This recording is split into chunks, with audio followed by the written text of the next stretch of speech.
Good evening and welcome, everyone. My name is Josh Owen. I'm the Vignelli Distinguished Professor of Design and the Director of the Vignelli Center for Design Studies. Tonight marks the second lecture of the 22-23 academic year and our Fall 22 Vignelli Design Conversations series presented by Design Milk and RIT's Magic Center and made possible in part by the generosity of RIT alumnus Chris Bailey and Bailey Brand Consulting. I'd like to begin by offering my gratitude to RIT's Magic Center and their remarkable team of faculty, staff, and students, as well as our interpreter this evening, Lola Johnson, for her work. RIT's Vignelli Center for Design Studies is an international hub for education, research, collaboration, and advocacy, which expands the scope of the programs in the College of Art and Design's School of Design. The facility houses the archive of renowned designers Lella and Massimo Vignelli, whose works are icons of international design. The center and archive sit within RIT's College of Art and Design, which was built on the traditional territory of the Onondaga, or people of the Great Hill. In English, they're known as the Seneca people, or Keepers of the Western Door. They are one of the 6 sovereign nations that make up the Haudenosaunee Confederacy. We honor the land on which RIT was built and recognize the unique relationship that the indigenous stewards have with this land. That relationship is the core of their traditions, cultures, and histories. We recognize the history of genocide, colonization, and assimilation of indigenous people that took place on this land. Mindful of these histories, we work towards understanding, acknowledging, and reconciling. As stewards of history and content, we must acknowledge and seek to learn from our context, bad and good, ugly and beautiful. This applies to the Vignelli Center as with any archive. The Vignellis taught us that design is a systematic framework for solving the world's most intractable problems. If recent times have taught us anything, it's that while we as humans are adaptable, our societies and systems have significant flaws. We're at a point when we need to have difficult discussions and work to create a new balance in the world. In this, design must play a critical role. As director, I aim to make the Vignelli Center even more accessible and applicable by bringing in stimulating guest contributors from diverse and underrepresented backgrounds who help us to consider design in innovative ways. The Vignelli's Design is One philosophy leaves us with a universal message that design is a lens through which we can envision a more inclusive and more sustainable tomorrow. For more than 2 decades, Sue Mathews Hale has thrived at the intersection of design and brand strategy, using the power of design to develop inspiring creations while solving business problems. Sue has collaborated with a broad range of notable clients, including Citibank, Disney, Chick-fil-A, eBay, Hawaiian Airlines, Hershey's, Hyatt, IHG, Papa John's, Sam's Club, Samsung, Shutterstock, Taco Bell, and Walmart. You get the idea. Currently as CEO and Chief Creative Officer of Hale Design, a brand agency she opened in 2018, Sue recently led her creative team on Papa John's refreshed identity, the visual reflection of the new tone set by the brand, a more modern, bold, fun, fresh, and tasty experience. The flexibility to scale digitally and position Papa John's for continued success and growth. Prior to Hale Design, she was an associate partner at Pentagram, New York, and a senior partner and creative director in design at Lippincott, where Sue led the global project spanning the full gamut of brand creation and identity development.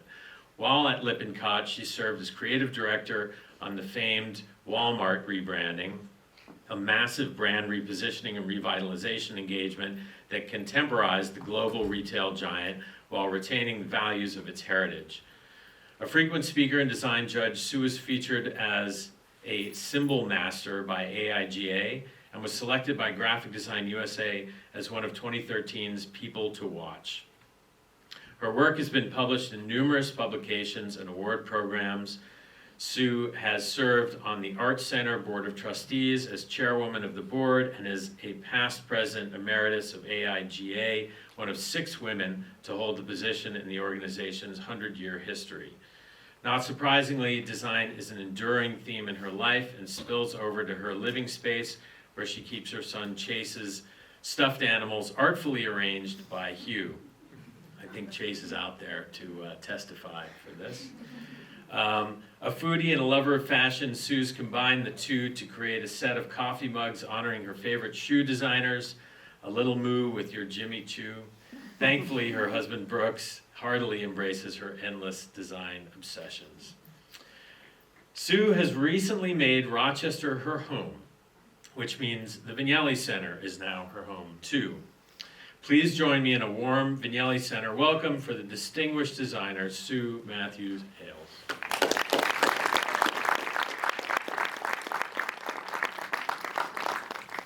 Thank you for that wonderful introduction, Josh. Hello, everyone. Good evening. As Josh said, I recently relocated to Rochester a year and a half ago with my husband and my son, who are in the audience today. They were giving a wave there. So this is particularly exciting for us and for me to be here today because I have never lived in Rochester before, and we have a lot of family here. And so I know it well from coming home to visit, and speaking at the Wegman Theater is a big deal for me because one of the first things I would do when I would come home to visit my family would be to go to Wegmans.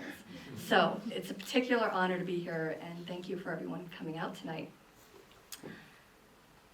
Tonight I'm going to touch on about 3 things. I promised Chase, my son, that this would not be more than 3 or 4 hours, so probably about an hour for each of these topics. Just kidding, Chase. So I'm going to touch a little bit on sort of how I got into design, my interests and branding, a little bit about my background. I thought I would walk you through a project so you can understand a little bit of the process of that my team and I go through when working with some of these big brands, and then hopefully leave you all with a few lessons that I've learned along the way. So I have been interested in brand and design at a very early age. This is one of the first magazines that I designed for my Barbie doll. And probably a lot of you are probably too young to know some of these brands maybe, but some of the rest of you, I can see you out there, will know this is around the 70s. It was Dexa Trim, Avon. I'm not sure what my Barbie was really doing. She seemed to smoke a lot of cigarettes. And obviously I was not very good at copywriting or spelling at that time, so hopefully I got a little bit better after that. My first paying gig, though, was really my mother would hire me every year to design our family Christmas card. She'd pay me, and I'd have to design and do every single one by hand because I didn't have a computer, I didn't have a printer, I had to make a template, and I would create every single card, and my mom would pay me, I think maybe 5 cents a card, maybe more. And one year she entered one of my cards into a contest in the Ithaca Journal, and I won. And I won $100. And so from then on, I was all about using my art to somehow make a living. I design everything. Everything I do, everything I eat, I look at, I touch, my house, my son is like, Mama, can you please stop designing everything? I think it has rubbed off on my husband Brooks because I did not design these, but he designed even our license plates. So when we moved to San Francisco about 6.5 years ago, he designed this first one, NYC to SFO. And then when we came to Rochester, everybody was very excited to know, will he design another license plate? And sure enough, he did. New York, California to The Rock. So if you see this license plate in Wegmans parking lot, it's probably my crazy husband. I grew up in a very small town called Trumansburg, New York, and usually when I'm speaking to an audience, they have no idea where that is. But now that I'm in Rochester, I'm sort of feeling like maybe some of you might know where this is. It's right outside of Ithaca, so not far from here. When I was growing up there, it was about 1,100 people, mostly a farmer town. There weren't very many people that looked like me. I'm adopted by an American family. I came over from Korea when I was just under 2. My sister, who is not my biological sister, is also adopted. So we were really kind of the only 2 people in our town that did not look like everybody else. So it was an interesting way to grow up. With that said, when I wanted to go to school, I actually wanted to be a fashion designer, and my guidance counselor told me trying to become a fashion designer was like trying to become a rock star. Never gonna happen. I also wanted to go to New York City, and he said, people from Trumansburg, New York do not make it in New York City. So, kibosh on that. I ended up going to SUNY New Paltz, which was about an hour and a half away from New York, and everyone said, oh, you'll be able to just jump on a train and you'll get to New York whenever you want. And you know, as a student, you don't have time to go an hour and a half anywhere, so I never really made it there. I finally decided that, you saw my drawings, my art didn't get much better than that. My drawing was not very good. That I was not going to be a fine artist because I really wasn't as good as kind of all my other, the fellow students. So I decided to start looking at some other options and found FIT, which had an advertising design and graphic design program. My mom, we were living in Albany at the time, got on the train with me and took me to FIT, and I showed my portfolio, and I got accepted on the spot. It was pretty amazing. So I moved to New York and went to school there and got my first, I want to see, oh, there's something on my screen, but it's not up there. My first internship at Pentagram, New York, which if you don't know Pentagram, then you should definitely look it up. It's one of the most renowned design agencies probably in the world, with many partners there who are still continuing to practice and do amazing things. It was a pretty awesome experience to work there. I was working with industrial designers, graphic designers, interior designers, writers, photographers, and I spent a good 10 years of my career there. When I got there though, I was really excited because I thought I was going to do all of these really cool things like design posters, do things for theaters, and the partner I was working with said, I design a lot of annual reports. And I was like, oh, annual reports. I'm really bad at math. My math teacher told me in high school, you're bad at math, you're going to be an artist. And so I thought, well, I'm going to make the best of it. And this is where I really learned that the project itself might not be that interesting, but it's really up to you to make it creative. This was an annual report that I designed, really almost right out of school, and it's the letter from the chairman.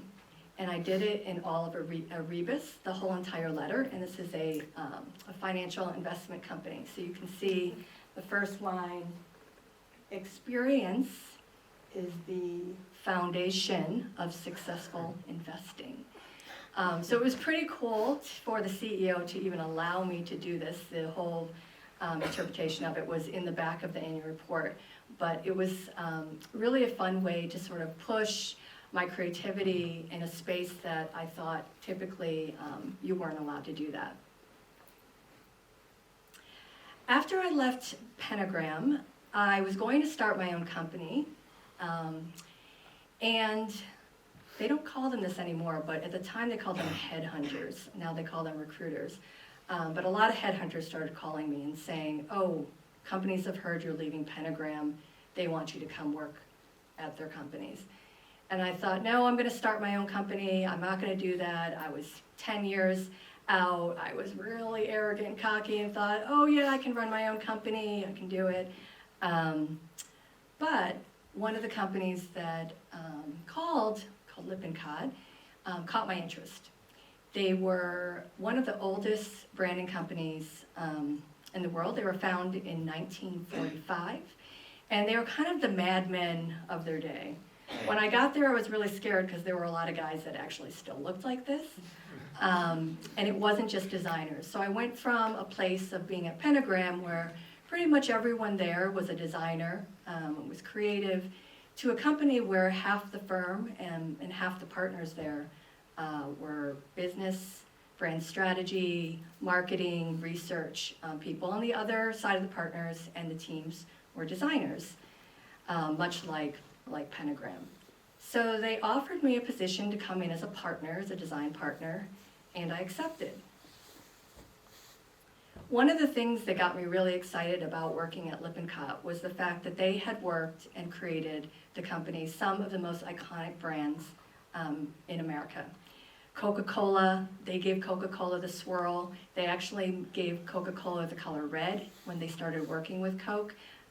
They were using all different colors, and they were the ones that really said, you gotta stick to consistency and use red. They were the ones that came up with the name Duracell. It was originally called the Mallory Battery, not very cool, and named it Duracell and gave them the copper top.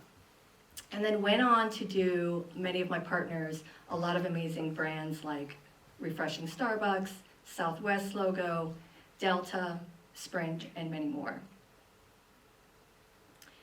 I'm going to play a video that kind of just shows a little bit more of the work. This is a video that when I was working at Lippincott, my partners and I put together. Some of the work in this you'll see is my work, and I'll talk a little bit about it more later, and some of it's my partners. But this will sort of give you an idea of the world of what it was like to work at Lippincott. What is a brand? Is it a name? A color? A sound? Or a style? Is it a stamp on a product? Or a mark of performance? Does it innovate? Take you away? Or bring you back home?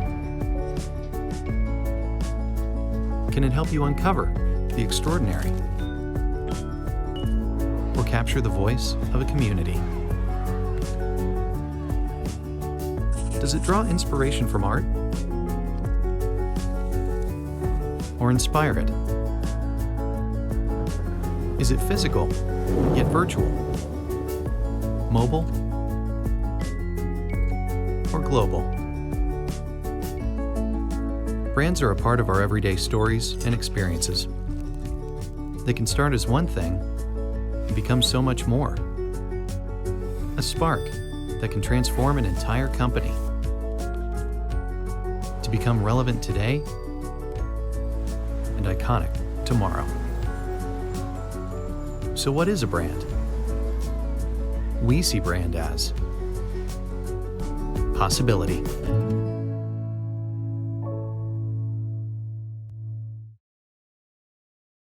So it was really at Lippincott where I really started to understand about working with the idea of working with strategy and design and craft to all come together to create great design experiences, and really to better understand how design can actually really help businesses and sort of shift the business and increase value in them.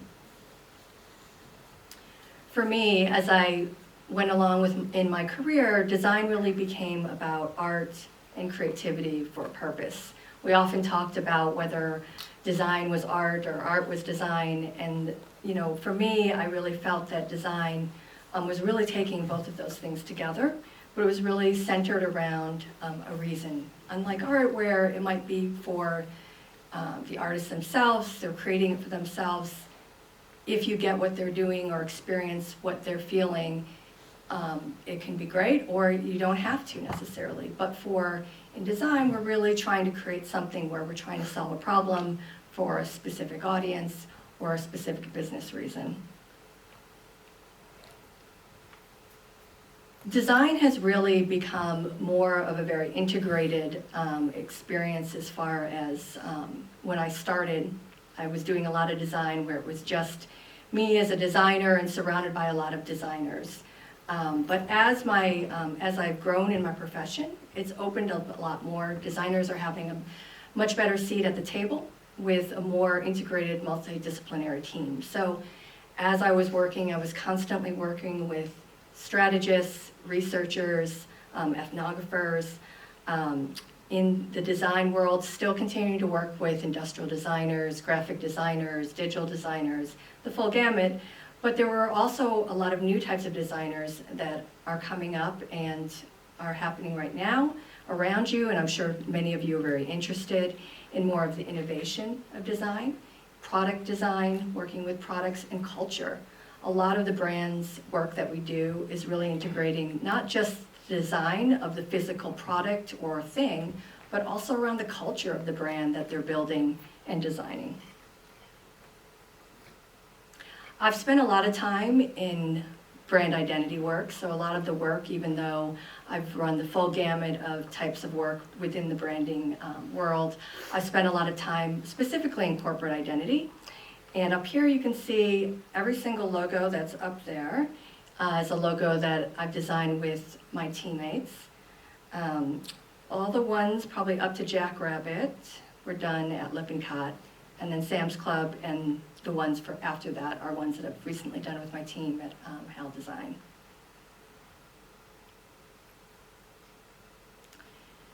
Walmart, I'm not going to go through like the full Walmart case, but I'm sort of going to touch on a couple projects that were pretty big pivotal moments for me in design. Walmart was a really interesting one. I worked with them for about 7 to 8 years. It was an ongoing relationship. Originally, they didn't want to redesign the logo. They just wanted to redesign the stores, reposition themselves in the market, and the logo wasn't actually even on the table. The logo came up afterwards because we realized that everything else in the experience was starting to feel more appropriate to the experience they were trying to communicate, and the logo felt like this thing that was kind of sitting there and didn't work. Walmart was one of those things that was, for me, probably one of the biggest highlights of my career, in that it was almost like redesigning the United States of America in some ways. But it was also kind of the worst experience for me from the design community, because a lot of people don't like Walmart, and I didn't know that. I grew up in towns, where Walmart was not seen as necessarily a bad retailer, a bad store, or they didn't like it. But a lot of the design community does not like Walmart. So when this launched, I was so excited. I thought, everyone's gonna be like, this is so cool. And everyone said they hated it. They said, we hate Walmart, we can't believe you did that, it's a terrible logo. I think the New York Times said it was one of the worst rebrands of the year. I thought I was gonna die and I was gonna quit graphic design and just not be a designer anymore. All that just goes away. You'll learn if you ever get into the world of designing logos. Everybody has an opinion about them, and there's usually a lot of fuss. Everybody hates them when they come out, no matter how good they are, because they're used to something else. And we know by things that we design or things that we try to introduce to people that are new, that what's comfortable is liked. Even if it's bad, even if it's ugly, it's comfortable, so people think it must be good. When something new comes out, it's uncomfortable, and so they think it must be bad. So if you get into the world of redesigning logos, be prepared. You have to have a thick skin, because people will tear it apart. And sometimes people will be nice.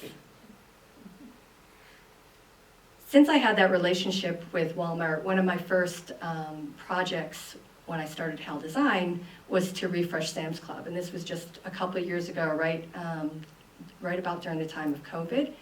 I had built some good relationships with the CMO at the time at Walmart. And when I started my own company, he said, hey, I want you to refresh the Sam's Club logo. I don't want to go to Lippincott, I want you. So that was pretty thrilling for me to do that. I always like to show sort of the before, a couple snapshots, because a lot of these brands that you'll see are kind of out there and you've been living with them for a while, so it's kind of hard to remember what they actually looked like before. So I always like to, I don't like to start with them because they're pretty ugly, but kind of end with it to say, yeah, this is what it used to be. So you can see that picture of the store. It was pretty grim. eBay was another highlight of my career as far as rebranding and refreshing a logo at Lippincott. Was very excited about this one as well. Also, when it came out, the community of eBay, because you know there are a lot of buyers and sellers, they were in an uproar. How could you take our logo away from us? That was our logo. We connect with that logo. It was almost as if I had come and like redesigned their homes. They were so upset. But eBay was making a smart business decision and move. They were starting to partner up with more. They were moving away from all of these kind of hard to find things that you find in your aunt's closet, and starting to partner with more companies like fashion companies like Coach and other companies. Those brands did not want to have their logo next to the old eBay logo. So they needed to start thinking about how did they grow up a little, but still retain sort of some heritage from and design equity from what they had. But they didn't want to look unrecognizable, kind of like you still kind of look like you did in high school, but with like better glasses and clothes now. So that was the logo before.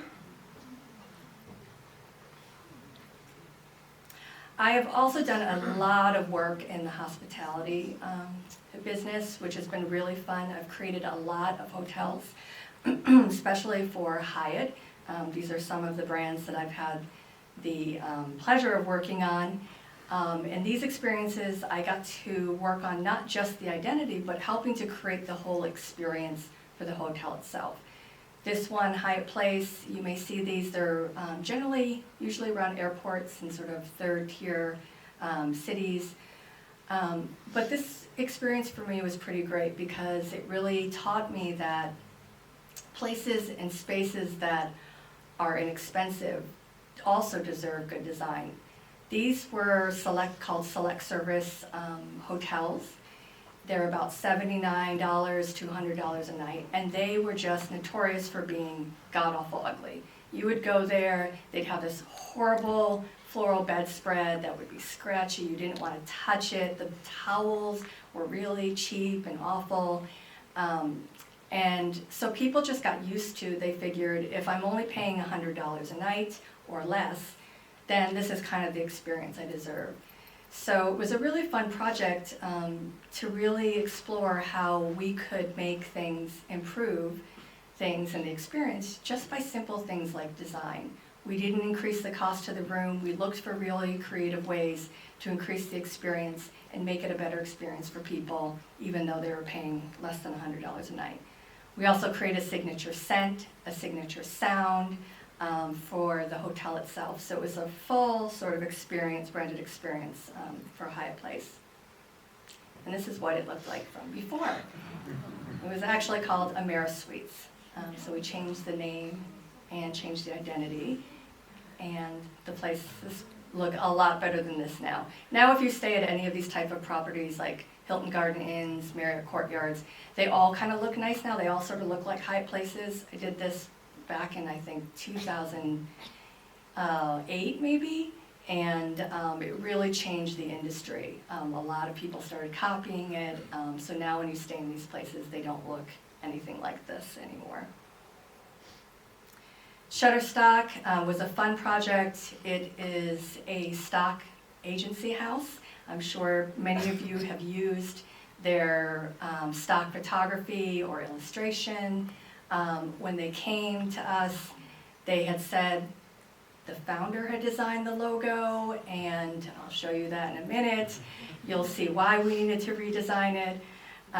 But at the time, the trend was to make logos sort of do things, twirl and spin. I was really anti that. I was sort of more in the Massimo Vignelli school of it should be simple, it should be clean, it should be nice.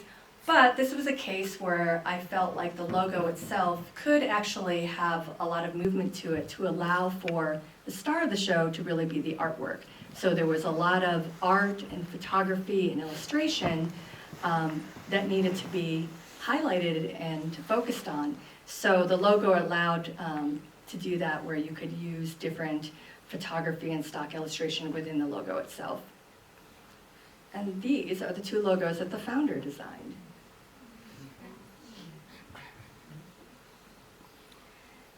Jackrabbit, a really fun project. This is a running company, primarily focused on females.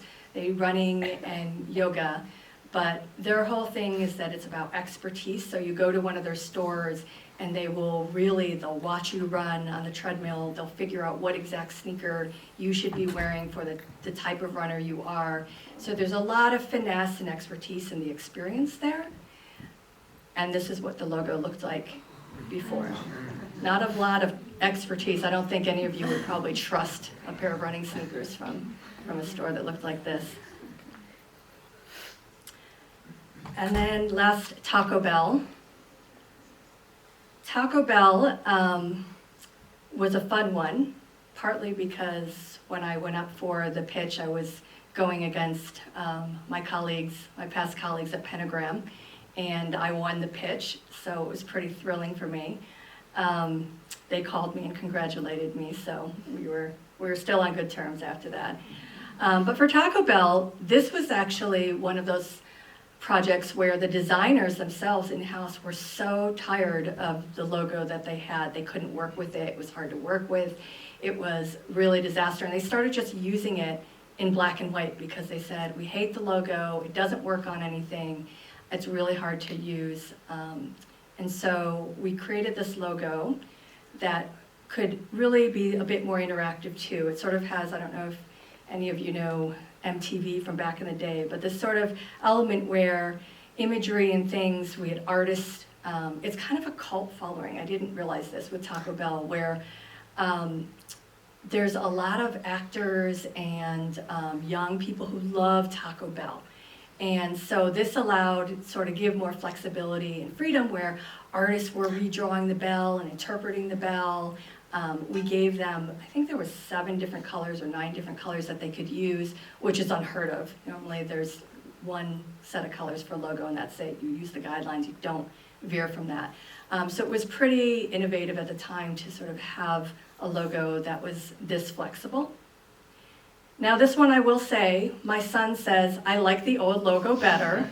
So Chase, there you go, there's the old logo.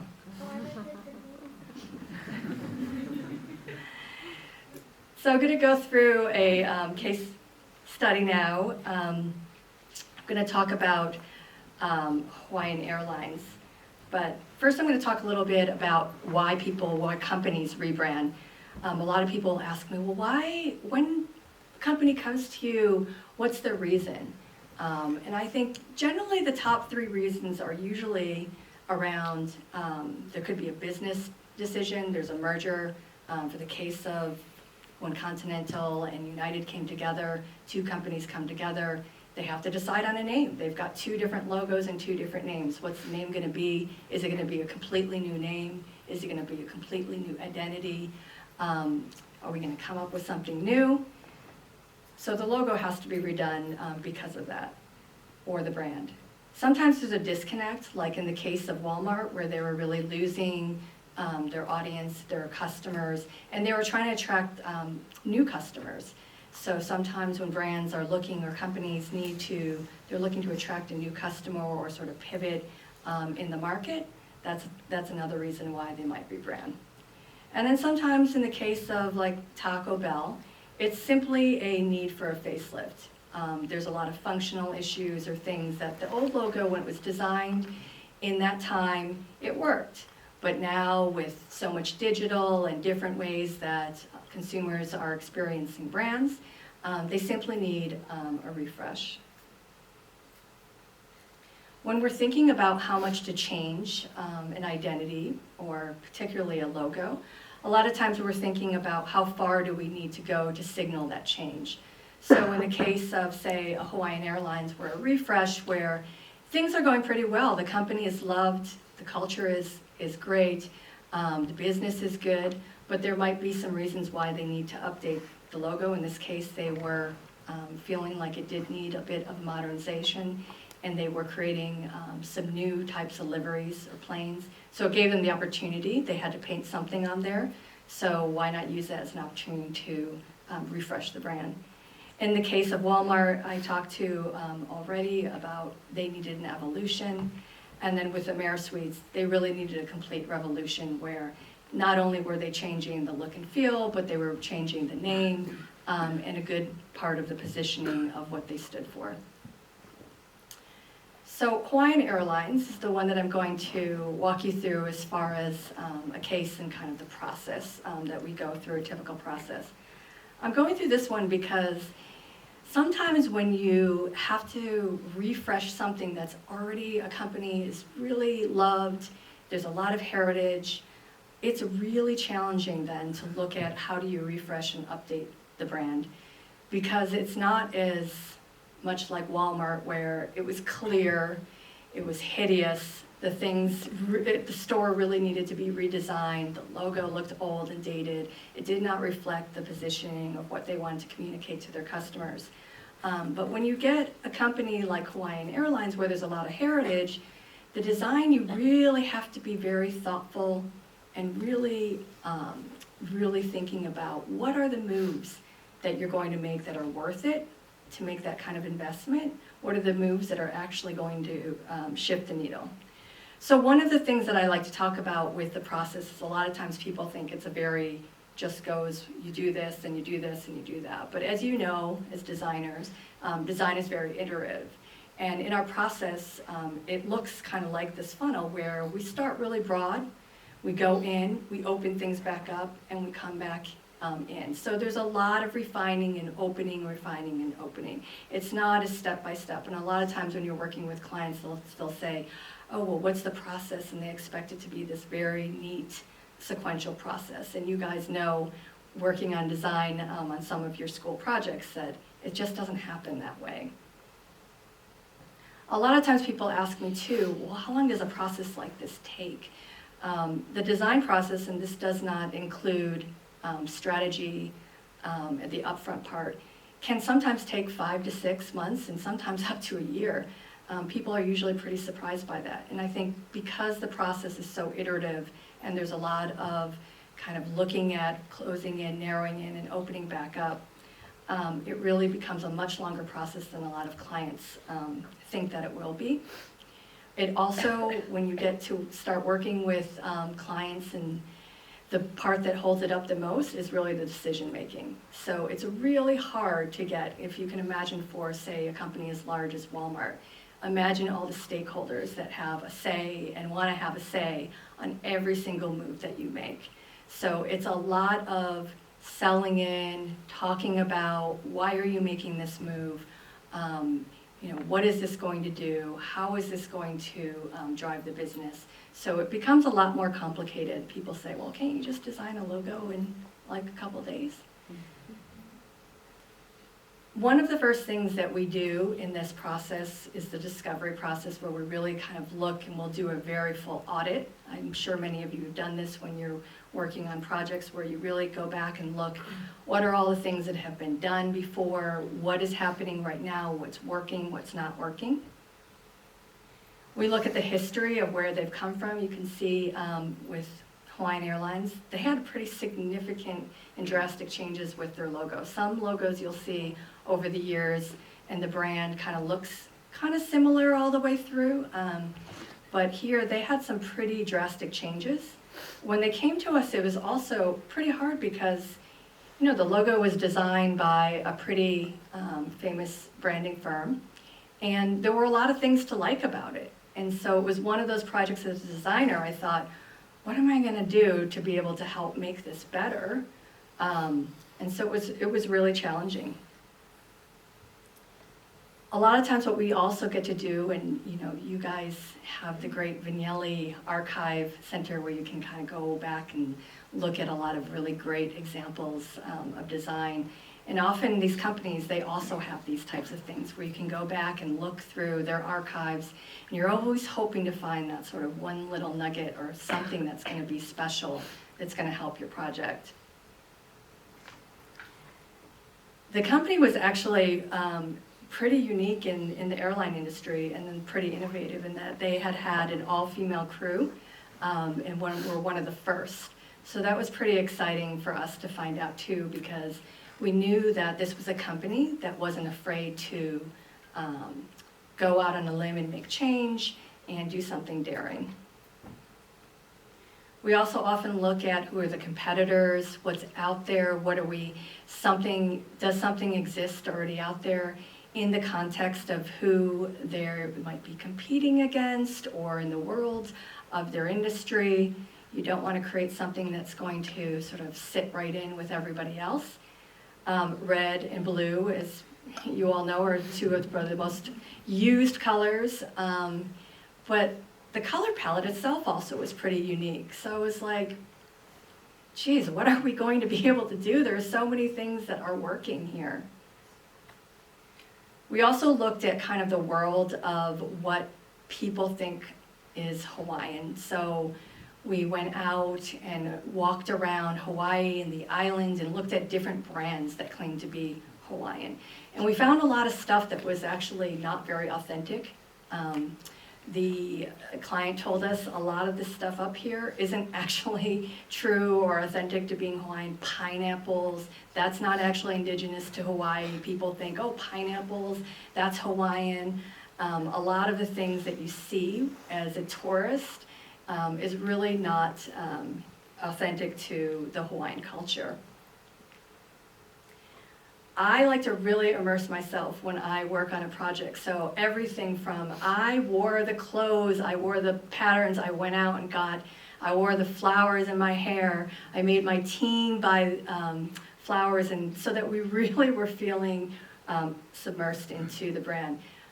The culture of the company, though, also demanded that we wear authentic Hawaiian prints. We couldn't just wear anything. So things that had pineapples, things, they would stop you at the door and say that's not authentic. So it was pretty interesting. They also wanted us to be completely submerged into the world of the Hawaiian culture. As a designer, you'll find that back in the day when I first was coming out of school as a designer, we would just get handed things, a brief, or get handed over the fence, and designers were not allowed to talk to anybody or be a part of the conversations. Now you'll be expected to be a part of those conversations. Designers are often included, especially at my company, in the conversations with the stakeholders in the interviews. We did 57 interviews across the company, and the designers were part of that because we felt that if we were going to be the ones redesigning this brand, we really needed to better understand what was changing in the business, what was important about the shift, and really what were the business decisions that were being made. In some of those interviews, we heard a lot of good stuff. So again, I'm starting to sweat because I'm thinking, what am I going to do? Everybody loves this brand. Everything they said they loved every time you talk to someone. One of the flight attendants started crying and said to me at one point, "You're not going to make her hair blonde, are you?" But after we dug a little deeper, we did start to hear some more things that weren't working. So the hibiscus is very washed out. That's in her ear. It didn't reproduce well. It wasn't as vibrant and beautiful as it was on the livery, on the tail. Some people thought her facial expression was a little bit stern. One of the biggest challenges was when that logo got scaled down to very small digital applications. It kind of turned into a blob. When it was designed at the time, I think they were probably mostly looking at it on the livery or on print materials, but obviously with so much stuff done in digital these days, kind of reproducing small is really important for the identity. So at the end, sort of the mandate was, we want to be contemporary Hawaiian, and we want to pay tribute to the past, but we also want to be forward-looking at the same time. And again, we try to explain to them that, their experience in the world and the brand is not just a logo. The brand is much more than a logo. Even though when you say branding to people, they automatically think, oh, the logo. There's so much more, and we were working with a lot of things that were, as I said before, that were really working well for the brand. This is the brand house. This is something that the strategy I haven't talked much about today. Sort of focusing more on design since there's a lot of designers in the room. But this is really the synthesis of all the strategy work that gets done, and sort of the brief on what the brand should feel like and what the designers and what we're using as sort of our blueprint of what we're thinking about. How can we make the design support and communicate this positioning? One of the things that we also like to do is create design criteria, and this is something that I would recommend if you're ever trying to redesign something or you're doing something for a project in class, is create design criteria for yourself, because it sort of gets you away from people when you put your work up on the wall and they're critiquing and saying, I like that, I don't like that, I hate blue, I hate red. It becomes less about people's feelings and more about what was the actual criteria that you set out, that you were trying to create the objective of the change. And I've often had times with clients where somebody will say, well, I just don't like it. And I'll say, well, why don't you like it? And they'll say, well, I don't really know. And then we'll go through the criteria and we'll say, does it do this? Does it do this? Does it do this? And they're like, yes, maybe I should just be quiet now. But inevitably, you're going to get something that goes outside of their criteria. And in this case, the CEO dropped on me, he hates purple. So this was sort of told to me after we had been working on this for months. He pulled me aside and he said, Sue, I really hate purple. What can you do about that? And knowing all that I knew at that point, you saw the competitors, the color was unique in their industry. It was a color that internally, culturally, people really identified with. And I had to actually say to him that it's not a good enough reason. So as I said, when you're doing a refresh, you start having to be, as a designer, really nitpicky about what are the things that we're going to look at that could possibly make this better. And so what we tend to do is we break down the elements of the logo or the icon itself. And in this case, we looked at everything from the facial expression. We looked at so many different facial expressions, smiling, not smiling, laughing, teeth, different eyebrows, holding shapes. Was this holding shape the best holding shape? She was kind of overpowered by it. It's called a Montserrat leaf.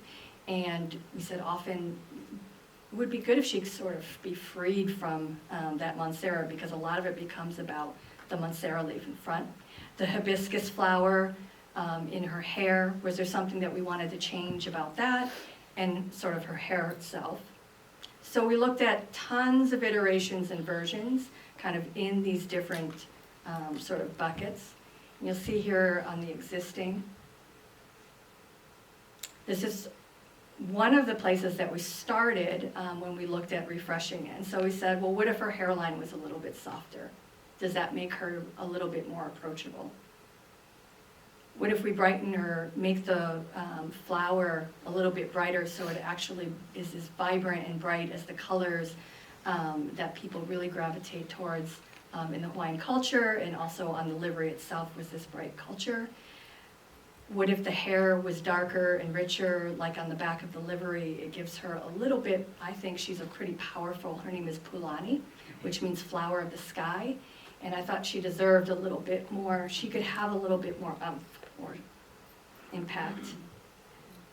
What if we simplified the holding shape? You see here where I talked about the Montserrat leaf, how it was so big out in front of her and really overwhelming her.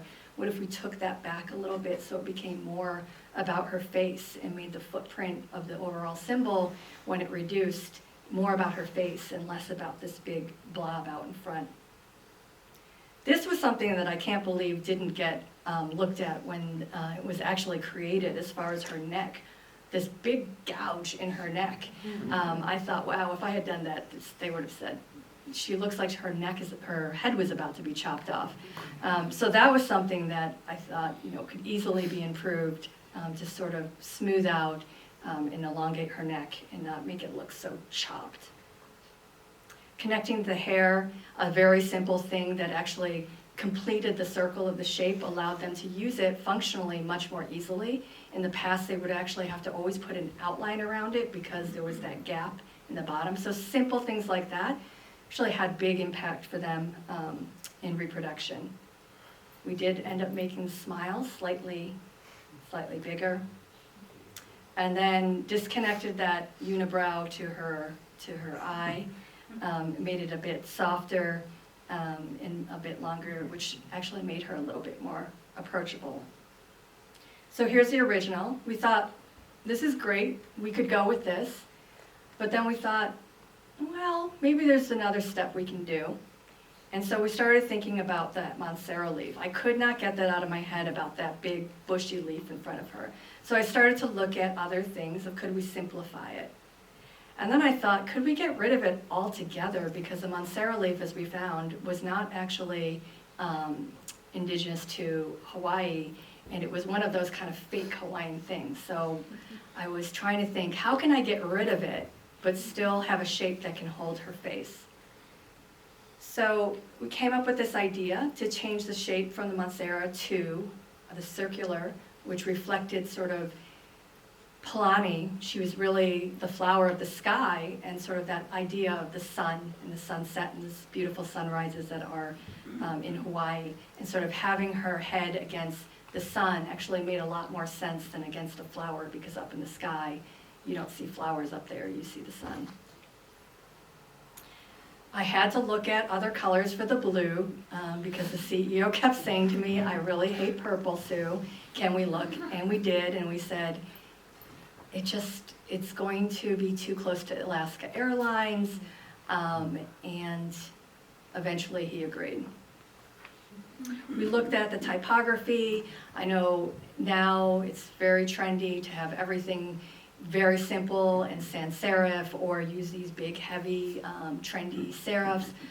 But what we wanted to do is look at something that we didn't go so far to the right of completely making it generic, but retain some heritage and modernizing it a little bit. So we hired this typographer to help us create this custom font for us. So you can see we took away a lot of those big swoops and things at the top around the font itself, but then took that movement and that moment in the A's, where you can see it's sort of reflective of the wisps of her hair. And then we took away a lot of that extra stuff that wasn't needed around the airlines. They were eventually they told us they were going to drop airlines because everyone in Hawaii knew them as Hawaiian. They didn't call it Hawaiian Airlines, people just called it Hawaiian. So we knew that airlines at some point were probably going to be dropped, so we simplified that and created it in such a way that when it did get dropped, you kind of wouldn't miss it. We then got to work on the livery, which was really super scary for me, because working and designing something that big, when you're designing something smaller or that you can print out or look at easily, you feel much more comfortable. But thinking about designing something that's going to be painted on an airplane was terrifying for me. We did a lot of different studies. Again, the livery itself was loved. It was very iconic in the industry and amongst the competitors. People loved the livery. But we, again, thought, could it be better? Could there be a better connection to this aloha spirit and the connection of aloha? So the kind of moment that came to me that I thought about in this experience of when you come on the plane on Hawaiian, or when you land in Hawaii, the first thing they do is they put a lei on you. It's this welcoming aloha spirit. And the mele lei, which is it's the most sacred and most celebrated lei that's used for anniversaries and weddings, and it's really beautiful. And we thought, could we somehow use that and integrate that onto the plane in some way? And the past design had this sort of abstract design, which looked nice, but it really didn't mean anything. And we found everything in their experience, in the Hawaiian Airlines experience, every moment had some sort of sacred ritual. So we wanted to have the airplane have that as well. And so here you'll see was really about this idea of the lei and that welcoming aloha spirit, and we were able to integrate that onto the plane. And so here you can see just a side view of it. So the lei itself is designed so that there's two of them, and it wraps all the way under the underbelly and up top of the plane. And where you see that it's gray, it looks gray, but the paint is actually this metallic reflective paint.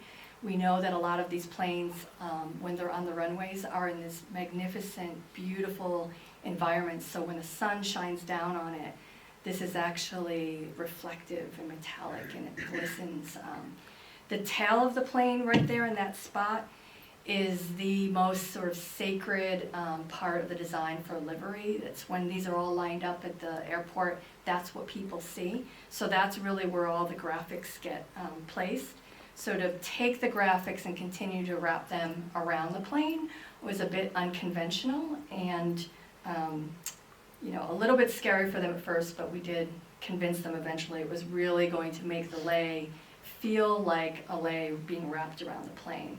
And so this is the mechanical you can see on the top. So when the plane is taking off, you see the top of the plane and you see the lei wrapping above it.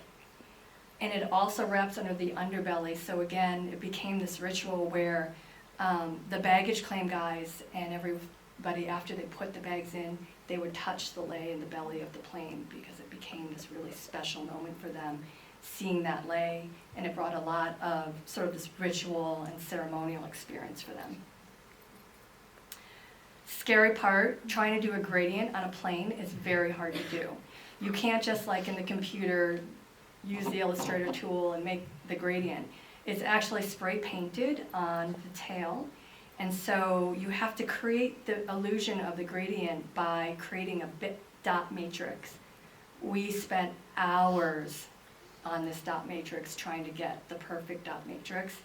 We went to Hawaii, which wasn't so bad, for press checks to look at the paint and make sure it looked okay, looking at these dots, standing away from it. How did it look if you were where people would be looking? How did it look up close? It was a pretty intense process, but fun. And eventually it launched, and we redesigned the whole system for them, not just the logo, but the whole experience of all the materials and all the communications to really create this more modernized Hawaiian experience. They even created credit cards that were experience of the tail of the reflectiveness of the plane. So these are clear. You can see the paint coming through theirs, but it's sort of iridescent, so you can see through it. So I'm going to end with a few lessons learned on a few projects that I've done recently. One of them is, I really believe the power of design is its ability to create an emotional connection that sometimes didn't exist before. You saw that with Hawaiian Airlines. I'm currently working with a startup firm that is hoping to be the first pharmaceutical company to bring the birth control pill over the counter. I've been working with them to go through testing with the FDA on creating some mock-up packages and an identity and experience and brand of what this will feel like when it's out in the market. From the research, we found that a lot of females that use the pill really wanted, if it was going to be over the counter, make sure that it had a feel that it felt like it was the real thing. It's pharmaceutical, even though I don't have a prescription, am I going to be able to trust this? But also, we wanted to move away from something that felt like all of those things that are out in the market for women right now, which really sucks. It's all pink and swirly and really hideous looking things. So we wanted to really, straddle that authenticity of making it feel credible with something that felt unique to the market. What was interesting about this was that the FDA in all the meetings kept saying, no, we're not interested, we can't, this isn't going to happen, we're not going to bring this over the counter. And they just didn't even want to listen to what they had to say, this company had to say about it. And then one meeting, one of the FDA members looked and they saw the package on the counter. And she said, "What's this?" And she picked it up and she got very interested. And suddenly that no, no, no turned into a yes because she made an emotional connection because of the design.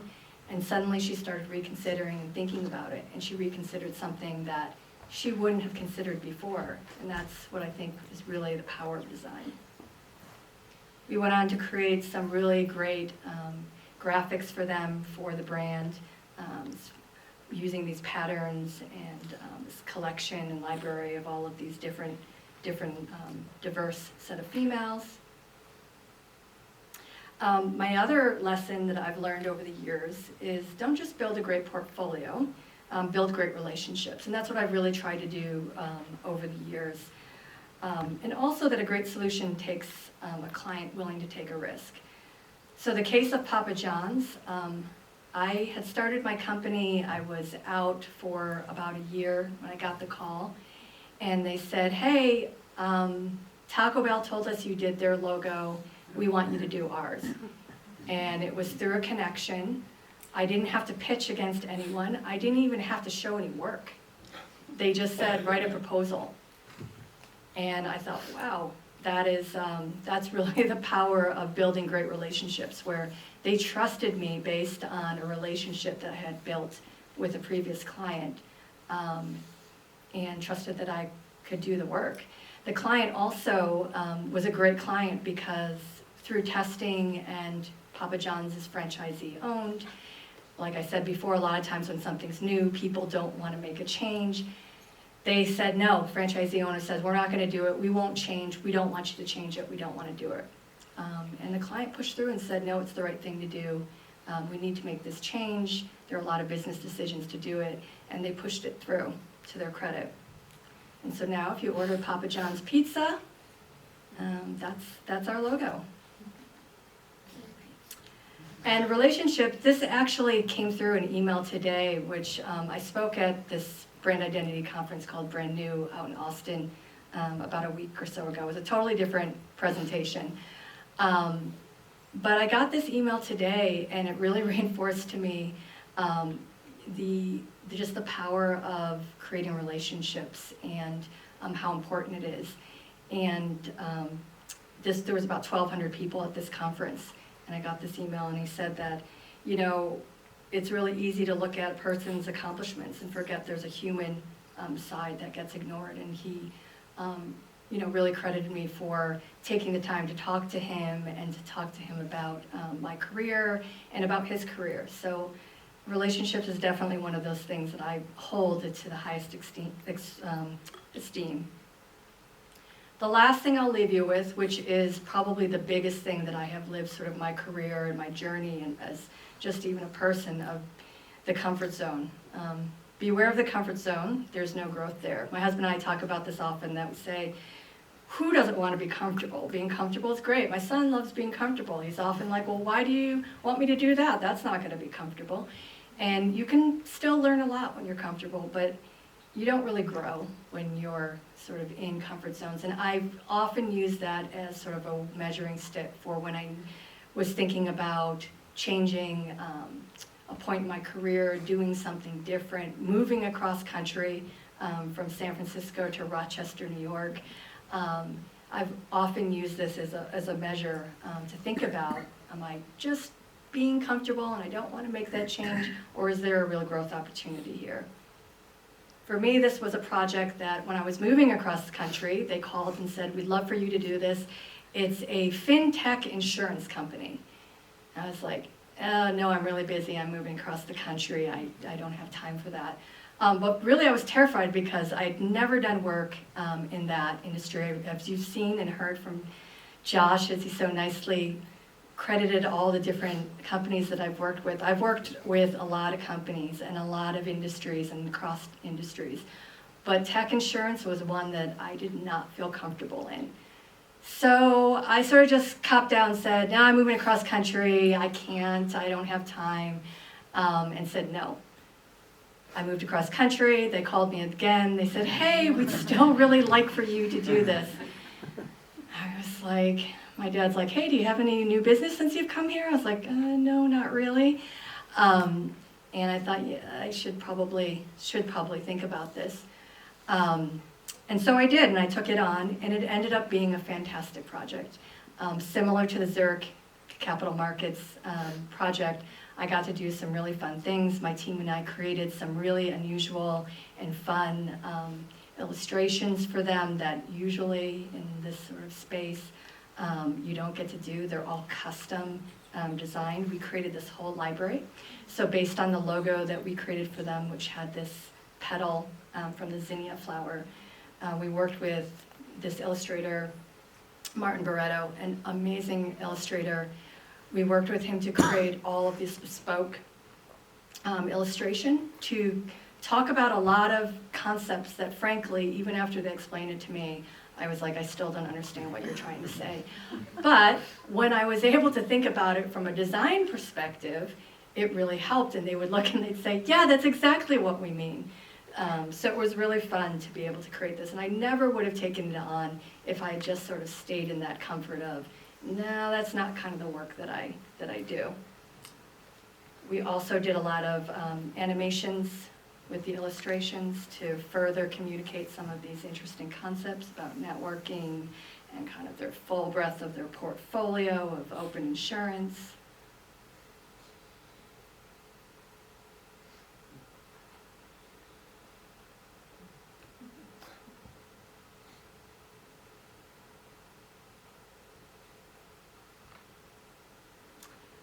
And we had a lot of fun doing it. So that I will leave you with, I think, a perfect Massimo Vignelli quote was, if you can design one thing, you can design everything. That's my information in case you want to reach out. I love connecting with people, and take a picture if you want to connect with me. So thank you everyone for coming out, and I'm sorry if I ran over.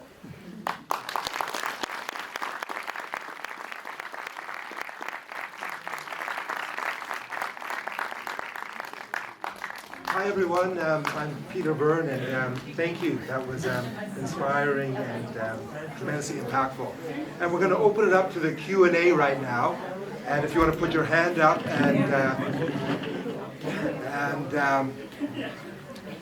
John, do you have the microphones? I think that's nice. Okay. Here we go. Hi everybody, can you hear me now? Yes. Okay. Thank you, Sue. So we'll clap again. Tremendously inspirational. And we're going to open it up to the Q&A right now. So if you have questions, if you can put your hand up, and John will hand you the microphone. Joyce. Okay. I think I can speak loud enough. Can you hear me down there? I can hear you, yes. Okay. It was a wonderful presentation, and Thank you. I loved seeing the whole process that you went through. Okay, thanks, John.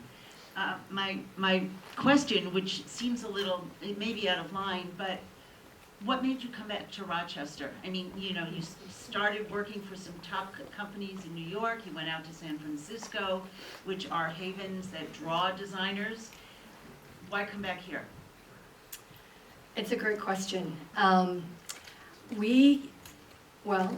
Mainly because COVID sort of hit and had us sort of reprioritize kind of what was important to us. I have a 9-year-old son who is here. Chase, raise your hand. Hi, Chase. And I have a lot of family here. So next to Chase are my parents, Mary and Ron Mathews, and next to them, my brother Mark. You guys can raise your hands. And at the time with COVID, when everything started shifting and the ability, one of the great things that came out of COVID was the shift and openness and ability to being able to work differently and remotely.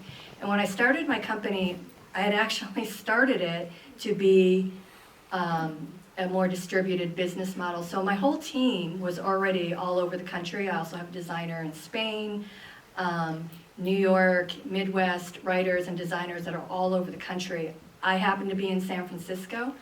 at that time, because that's where I was when I started, and I had a small physical space, which I never went into after COVID, so I was paying a lot of money for it and never going in. And as we started to think about reprioritizing what was important for us as a family, and just where I was in my journey in my career, I've been in the branding world for 30 years now, I felt like it was time that I could actually do something on my terms. And so we moved to Rochester to be near family and have my son grow up around family. We have nieces and nephews and cousins and just a ton of family here, and it's been amazing. And none of my clients care. In fact, whenever I talk to somebody, it's so funny, somebody will say, "Oh, Rochester, that's a great city. I know so-and-so." That's how I met Roger. I met Josh through someone saying, "Oh, you have to meet Roger Remington if you're going to Rochester." And so that's, it's really been great, but it was really family and reprioritizing our life, and it hasn't been a problem at all. Great, thank you. Thanks for the question. Other questions?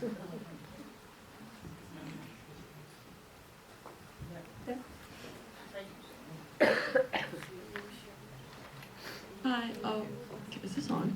Yes.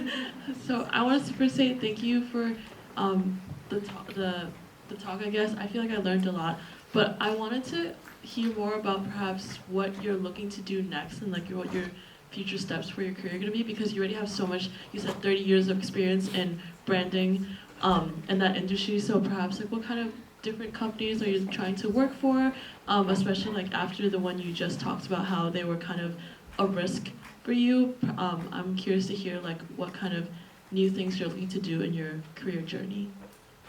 That's a great question. I'm currently having a smaller company now has allowed me to do a couple things. One, say no.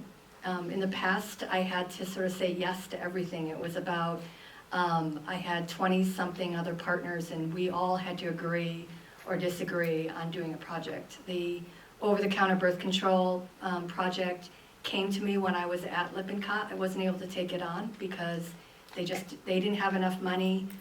It wasn't a project that my other partners felt passionate about or felt that it was going to build our portfolio in a way that was beneficial to the company. So what I am looking forward to is continuing to be able to take on projects that I couldn't necessarily take on before because they might be smaller. I'm working with a lot of startups right now, companies that are maybe 10 years out who sort of still consider themselves startups, but now are really doing well, and so now they need some serious thought to the brand. I love working with companies and clients who I just actually like too. So I'm working with several clients who the people are amazing. I love them as clients. They're nice people.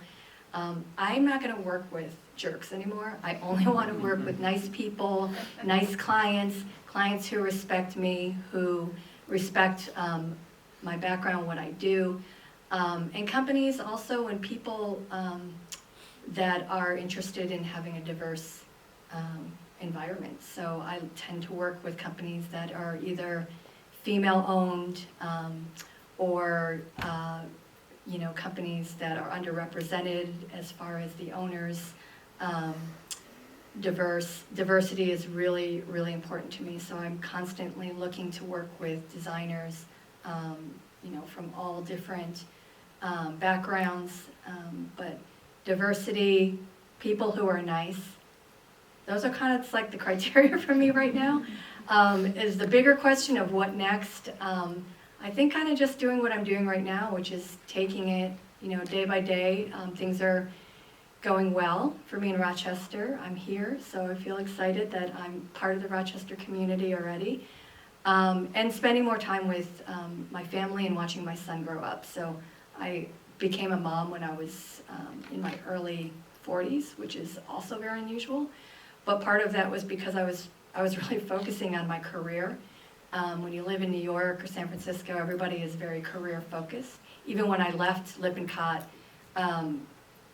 my friends on the West Coast were like, that's great, take time to, discover yourself and take time off. My friends on the East Coast from New York were like, what's going on? What are you doing? You're not gonna just have a small company. You're not gonna do that. They were very suspicious. But yeah, that's kind of what I'm doing right now, and I'm loving it. My husband and I just renovated a 100-year-old home, so I'm having fun redesigning my home.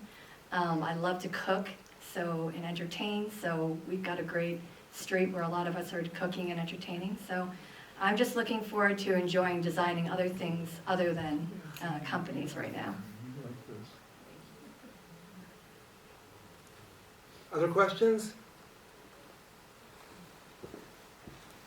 Hi, I had a question about how you keep yourself challenged and how you find new ways to grow as a designer. Well, one thing that I do is I make sure that I sort of get out, like I said, from my comfort zone. So I went and spoke at this conference. I'll share with you that it was 1,200 attendees. It was in Austin. I didn't really want to go. I was like, I'm really comfortable here. I like my little, my office and my fireplace, and COVID, I've sort of been sheltered. But pushing myself to go in that environment where we're 1,200 other designers, and seeing other designers speak and talk about design, it was so inspiring. It was like I was with my people. So, I constantly try to push myself to remember that as busy as I get, and I know when you're a student, this used to happen to me as too, that you just spend all your time working on your project and getting it right, and all-nighters and getting that done, and not do other things. So I make sure I get out, go to movies, go to art openings and galleries and exhibits, and all of those things are things that will constantly get I come up with some of my best ideas when I'm not actually sitting at my desk and have paper in my hand. Usually it's something hits me because I'll be doing something completely different. So those are usually the ways. It's really just kind of getting out from my sort of day-to-day world. Get up and take a walk sometimes just to get your head in a different space. But I think that's where I get the most stuck, is when I sort of sit in front of my computer and stare at the computer, and you look for ideas on the computer and other people's ideas. But sometimes getting away from design itself, everything for me is designed, but getting away from what you actually think is design and what you should be thinking about is what I find is the way that challenges me and inspires me the most. Thank you. Other questions? I'm sure we can all think of some of the very famous ones from the last decade or so that have transpired. Are there things that you do in preparation with the companies that you're working with, as well as sort of damage control on the other side to prepare people and then also respond to some of the backlash or whiplash that might be experienced by customers who are below what's already there? Yeah. It's a great question. We sort of learned the hard way on that. I think designers in the design community, where when you're not prepared, what can happen. I think if many of you know that Gap at one point tried to change their logo, and they changed it just on the website one day, just changed the logo. And then, because there was backlash, they just changed it back, which was crazy. So we really spent a lot of time talking to our clients and making sure that it's not so much about be prepared to have backlash as it is be prepared to really talk about what the business decision was, why you made this move, and everyone to the top of the organization needs to really be sort of on board. So we often talk to the CEOs and make sure that they are prepared to talk about it. And talking about design is a hard thing for most CEOs, but preparing them to talk about what was the business decision of why, There's usually tons of press releases and things that are already pre-made and out there so that you can prepare. We'll often do damage control by also talking to customers and finding out what are the things that, doing research that would be a potential challenge if we were to change the logo or make this shift or change something, and do a little bit of research. So there's research, there's sort of press release planning, there's often we'll have the CEO come out ahead of it and before it's released and say, hey, we're doing this, and they'll announce it, so they're proactive about it versus making it look like they're just reacting. Some companies will just try to slide it in under and hope that nobody notices. But we always say that if you're going to be committed to it, you can show you're committed to it by really making a significant change. So like when Sears came out with that campaign a while ago, a long time ago now, it's like, come see the softer side of Sears was the whole campaign. And then you got to Sears and it was the same crappy store. And people were like, well, that is just a gimmick. So making sure that the experience and everything is really aligned with what you're saying that you're doing as a business and that it's not at odds is really important. So we really try to prepare our clients to think about that before they actually launch their something new. But you're going to get backlash, like I said, especially with the logo. Everybody thinks that the logo is their personal logo, and everybody hates it right away. And you know, there are folks like, I love him, Armin Veit, who does brand new and critiques logos, but you know, he'll say what he thinks and everyone will jump on the bandwagon and we hate it too, and before you know it. And then one of the speakers at the conference that I was just at, she had redesigned the Met logo, if you guys, it was a couple of years ago, and she crunched all the type together and people had a heart attack over it. Type experts were like, it's the worst thing ever. And she said, she's English, and people said that it looked like a red bus crash. And she went into hiding for, she said, for weeks on that. But at the end of the day, people forget about it and they move on. And now, you know, I say I did the Walmart logo and people are like, wow, that's so awesome. I love that logo. And nobody even remembers that the New York Times said it was the worst logo ever. And I think people calmed down about it. Michael Beirut had made a comment about the Walmart logo when it launched. Then he redesigned the Verizon logo and he got a lot of crap about it, and he's like, I feel like I just cured cancer and everybody hates it. And I said, welcome to my world. Remember what you said about the Walmart logo?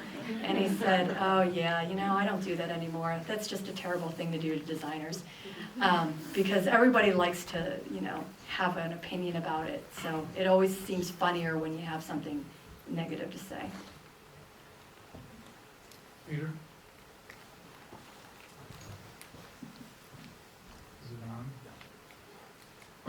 Sue, years ago, Saul Bass, the famous California designer, was on the campus. And one of the students in the audience at the time asked him about the general quality of crap in the visual environment.